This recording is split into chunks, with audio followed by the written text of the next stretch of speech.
মাহমুদুল্লাহ ফরিদ কক্সবাজার 2, মোহাম্মদ আব্দুল গফুর কুষ্টিয়া 2, গাজী এনামুল হক যশোর 5, মোহাম্মদ আবুল হোসেন সিলেট 5, জনাব GM নজরুল ইসলাম সাতক্ষীরা 4, মোহাম্মদ জহিরুল ইসলাম চট্টগ্রাম 16, মোহাম্মদ আব্দুল আলিম বাগেরহাট 4, মোহাম্মদ সাদিক রিয়াজ দিনাজপুর 2, রুকনউদ্দিন বাবুল লালমনিরহাট 2।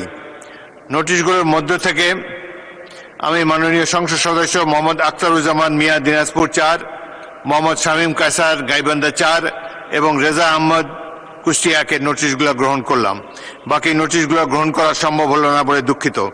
যাদের notice গ্রহণ করা সম্ভব হয়নি বিধি অনুযায়ী তাদের মধ্যে প্রত্যেককে নিজ নিজ নোটিশে বিষয়বস্তু সম্পর্কে 2 মিনিট করে সর্বোচ্চ 30 মিনিট বক্তব্য রাখার আহ্বান জানাচ্ছি। একজন 2 মিনিট করে সময় পাবেন। প্রথমেই মাননীয় সদস্য তালিকা অনুসারে জি মাননীয় বিরোধী দলের নেতা উত্থাপন করুন।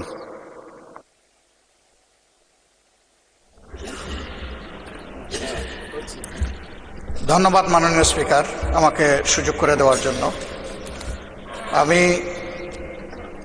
সময়ের বাধ্যবাধকতার কারণে এই বিষয়টি মহান এই সংসদে উত্থাপন করতে যাচ্ছি। জুলাই গণ অভ্যুত্থানের প্রেক্ষাপটে গঠিত এই সংসদ স্বাভাবিকভাবে তার নির্বাচনী প্রক্রিয়া আসেনি। এটি একটি প্রেসিডেন্সিয়াল অর্ডারের মাধ্যমে এসেছে। এই অর্ডারটি জারি করা হয়েছে 13 নভেম্বর 2025। এই অর্ডার অনুযায়ী এখানে 15টা নির্দেশিকা আছে। এর মধ্যে 3 থেকে 15 এই বিষয়গুলো হচ্ছে জুলাই সনদ এবং গণভোটের সাথে সম্পর্কিত। 10 নম্বর এই অর্ডারের 10 নম্বর বিষয়টা উল্লেখ করা হয়েছে পরিষদের অধিবেশন আহ্বান, কোরাম, ভোটদান ইত্যাদি সংসদ নির্বাচনের ফল ঘোষিত হওয়ার 30 পঞ্জিকা দিবসের মধ্যে যে পদ্ধতিতে জাতীয় সংসদের প্রথম অধিবেশন আহ্বান করা হইবে অনুরূপ পদ্ধতিতে পরিষদের প্রথম অধিবেশন আহ্বান করা হইবে। আমার বিষয়টা এখানে কনসার্নের। আজকে 30তম পঞ্জিকা দিবস, কিন্তু এর মধ্যে এই অধিবেশন আহ্বান করা হয়নি। এই অধিবেশন কিভাবে আহ্বান করা হবে সেই ব্যাপারে সংবিধানের 72 অনুচ্ছেদে নির্দেশিকা রয়েছে।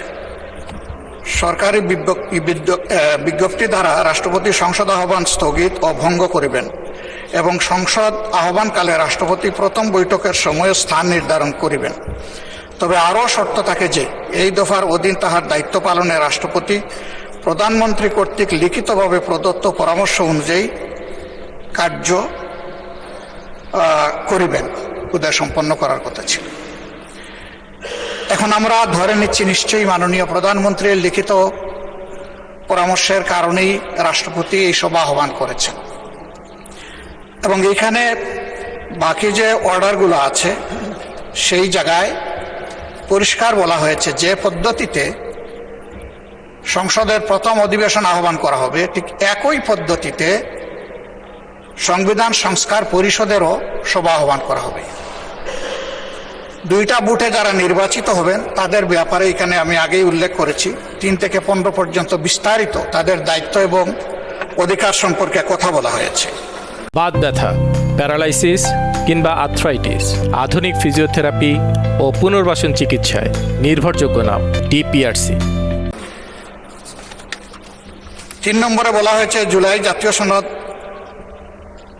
সনদে অন্তর্ভুক্ত সংবিধান সংস্কার বিষয়ে গণভোট। জনগণের সার্বভৌম ক্ষমতা প্রয়োগের উদ্দেশ্যে এই আদেশ এবং জুলাই জাতীয় সনদের সংবিধান সংস্কার সম্পর্কিত অংশ গণভোটে উপস্থাপন করা হবে।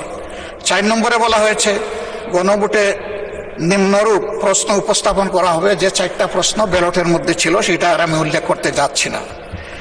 5 নম্বরে বলা হয়েছে গণভোট অনুষ্ঠানে এই আদেশ জারির অব্যবহিত পর অনুষ্ঠিতব্য জাতীয় সংসদ নির্বাচনের দিন এই আদেশ অনুসারে গণভোট অনুষ্ঠিত হবে। এটা হয়ে গেছে।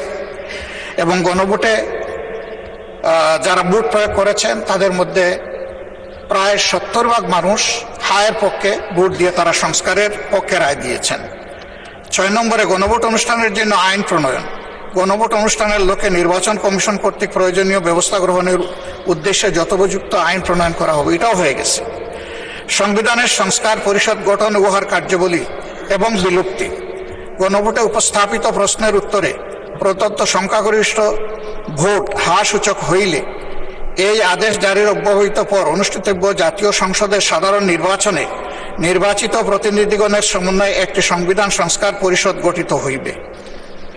মাননীয় স্পিকার, এটি হয়নি এবং এর সময়সীমা আজকে শেষ। যাহা সংবিধান সংস্কার বিষয়ে সকল ক্ষমতা প্রয়োগ করিতে পারিবে। খ, উক্ত নির্বাচনে নির্বাচিত প্রতিনিধিগণ একসাথে জাতীয় সংসদের সদস্য হিসাবে এবং এই আদেশ অনুসারে সংবিধান সংস্কার পরিষদের সদস্য হিসাবে দায়িত্ব পালন করিবেন। এই সুযোগ আমরা পেতে চাই। পরিষদ উহার প্রথম অধিবেশন শুরুর তারিখ হইতে 180 কার্য দিবসের মধ্যে জুলাই জাতীয় সনদ এবং গণভোটের ফলাফল অনুসারে সংবিধান সংস্কার সম্পন্ন করিবে এবং তা সম্পন্ন করিবার পর পরিষদের কার্যক্রম সমাপ্ত হইবে। শুরুই হোক আগে, তারপরে সমাপ্ত। পরিষদের কর্মধারায় অংশগ্রহণের সময় নির্বাচিত প্রতিনিধিগণ পরিষদ সদস্য হিসাবে অভিহিত হইবেন। মানে 2টা ক্যাপাসিটিতে আমরা এখানে নির্বাচিত হয়েছি, 2টা বুথের মাধ্যমে, আলাদা আলাদা বুথ। এই আদেশের উদ্দেশ্য পূরণকল্পে পরিষদ ইহার অধিবেশন আহ্বান ও মুলতবি, সংবিধান সংস্কার বিষয়ক প্রস্তাব উত্থাপনের পদ্ধতি, উক্ত প্রস্তাব বিবেচনা ও গ্রহণ এবং অন্য সকল বিষয়ে কার্যপ্রণালী নির্ধারণ করিবে। জাতীয় সংসদ সচিবালয় পরিষদকে সাচিবিক সহায়তা প্রদান করিবেন। শপথ এবং শপথ পাঠ পরিচালনা। নির্বাচিত প্রতিনিধিগণ সংসদ সদস্য হিসাবে শপথ গ্রহণের পর একই শপথ অনুষ্ঠানে এই আদেশের তফসিলে বর্ণিত 1 অনুযায়ী পরিষদ সদস্য হিসাবে শপথ গ্রহণ করিবেন এবং অনুরূপ শপথ পত্রে স্বাক্ষর দান করিবেন। আমরা সকল বিরোধী দলীয় সদস্য 77 জন আমরা এটা গ্রহণ করেছি এবং স্বাক্ষর প্রদান করেছি।